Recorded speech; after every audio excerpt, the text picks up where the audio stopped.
এ বেটা টাউ টব্বের লাল হোগা লাল করছে নাসা লাল, তুমি যে পাগল লইছো একই ঘরের মানুষে জানে।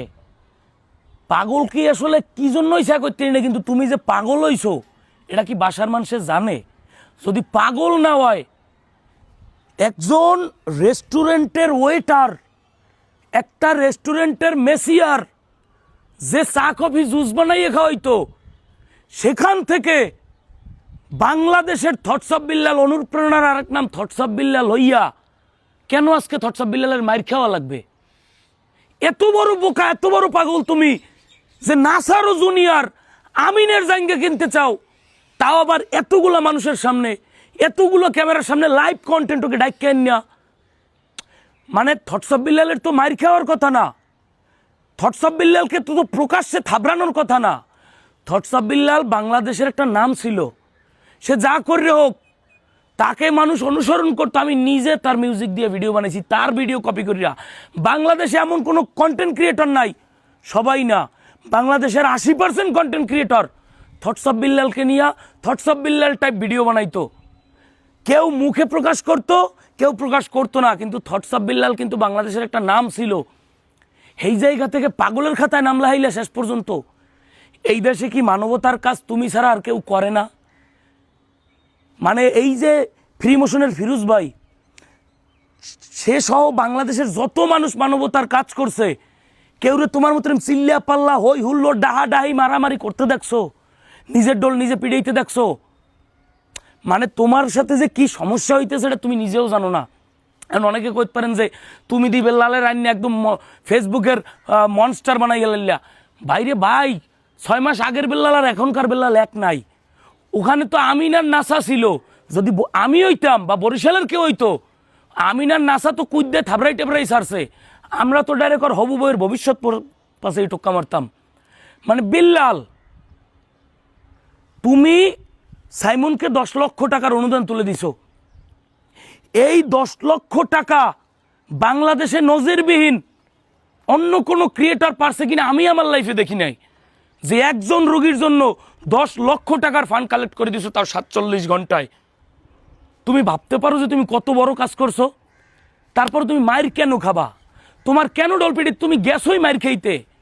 তুমি নাসার বাপ নিয়ে কথা বলো, মানে তুমি চাইতেছো যে তুমি সোশ্যাল মিডিয়ার রাজা আর সব তোমার আন্ডারে থাকবে। সম্ভব না রে দাদা, এই যুগে কেউ আপন বড় বাইরই মানে না। তুমি কোন বাল? থটস অফ বিল্লাল, তুমি মানবিক কাজ করতেছো, করো না। তোমার উমরকে নিয়ে সমস্যা, তুমি উমরকে বয়কট করো। তুমি জুয়েল ভাইকে নিয়ে বয়কট করো। বেটা তুই কয়দিন আইছো ফেসবুকে? তুই জুয়েল ভাইরে চিনো? তুই উমরকে নিয়ে সমস্যা, তোর নাসারে নিয়ে সমস্যা, তোর জুয়েল ভাইরে নিয়ে সমস্যা, মানে টোটাল বাংলাদেশে তোর সবাইকে নিয়ে সমস্যা। মানে তোর সবার উপরে থাকতে হবে কেন? তোর তো এমনি তোর ফ্যান ফলোয়াররা সবার উপরে রাখছে। এই যে তুই আমিনকে, নাসা টিমকে প্রকাশ্যে এতগুলা মানুষের সামনে তুই আমিনের জাইঙ্গে খুলতে বললি, আমি আমার জাইঙ্গে দিব তোরে, তুই আইস কোন জায়গায়? তুই ডেট দে, আমি এই একদম প্রকাশ্যে বললাম থটস অফ বিল্লাল, তুই যেই জায়গায় ডেট দিবি ওই জায়গায় আসবি। তোর সামনে ক্যামেরার সামনে আমি আমার আন্ডারওয়্যার খুললে তোর মুখের মধ্যে আন্দাই দিমু। তোরা তো আন্ডারওয়্যার কিনতে মন চাই কা? তুমি থটস অফ বিল্লাল নিজের যোগ্যতায় রেস্টুরেন্টের চাকরি ছেড়ে সারা বাংলাদেশ 3 মাসে 44 লাখ টাকা কামাইছো। তোমার তো টাকার নেশা নাই।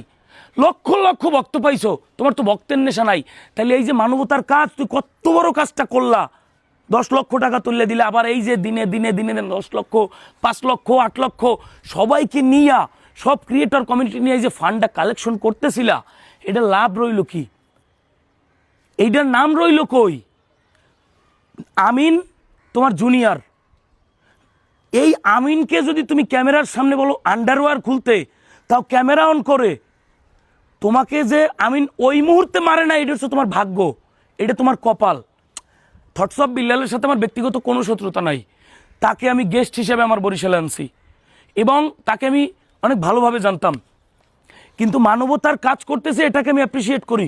শুধু আমি না, ওকে নিয়ে যারা সমালোচনা করে, থটস অফ বিল্লাল পাগল হয়ে যাক, কিন্তু ওকে নিয়ে যারা বাংলাদেশে সমালোচনা করে সবাই বলবে, মুখে না বললেও মনে মনে চায়, মানে বলতে পারে না যে ও তো একটা ভালো কাজ করতেছে, কিন্তু সেই ভালো কাজটাকে তুমি ভালো পর্যন্ত রাখলা কই? তোমার কেন হিট দিতে হবে যে আমি 10 লক্ষ টাকা তুলছি, হ্যাঁ 8 লক্ষ টাকা তুলছি, বাকি টাকা জুয়েল ভাই তুমি 2 লক্ষ টাকা দিবা। নাসা তুমি 24 ঘন্টা টাইম দিলাম, আলটিমেটাম দিলাম, 24 ঘন্টায় 64 জেলা থেকে ওমর বয়কট। কেন রে ভাই? তোর এত চুলকানি ক্যা? তোর লক্ষ লক্ষ ভক্ত, তোর ভিতরে একটা ট্যালেন্ট আছে, তোর কন্টেন্টের একটা আলাদা প্যাটার্ন আছে, তুই কেন গ্যাঞ্জামে জড়াবি? আমি দেখলাম মারামারির ভিডিওটাই দেখলাম, তুই মোটরসাইকেল নিয়ে শোডাউন দিতে দিতে ঢুকলা।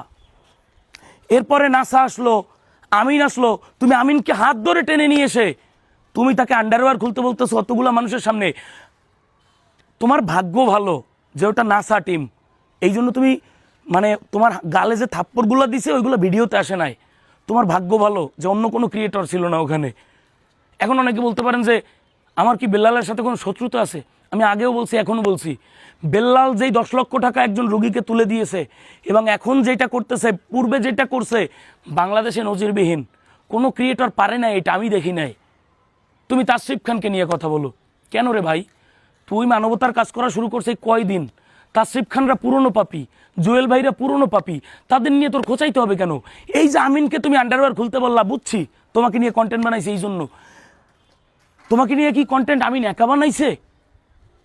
তুমি গাছের পাতা বেচে খাও, তুমি শার্ট বেচে খাও, এই রকমের কন্টেন্ট কি আমিন একা বানাইছে? তাও তুমি বলবা তুমি আমিন নাসাকে ডাকিয়ে, তোমরা তো একসাথে ছিলা, তুমি একসাথে ডাকিয়ে কথা বলো। কিন্তু অন্ততপক্ষে বিল্লাল, তুমি যে পাগল হইছো এইটার প্রমাণ দিলা।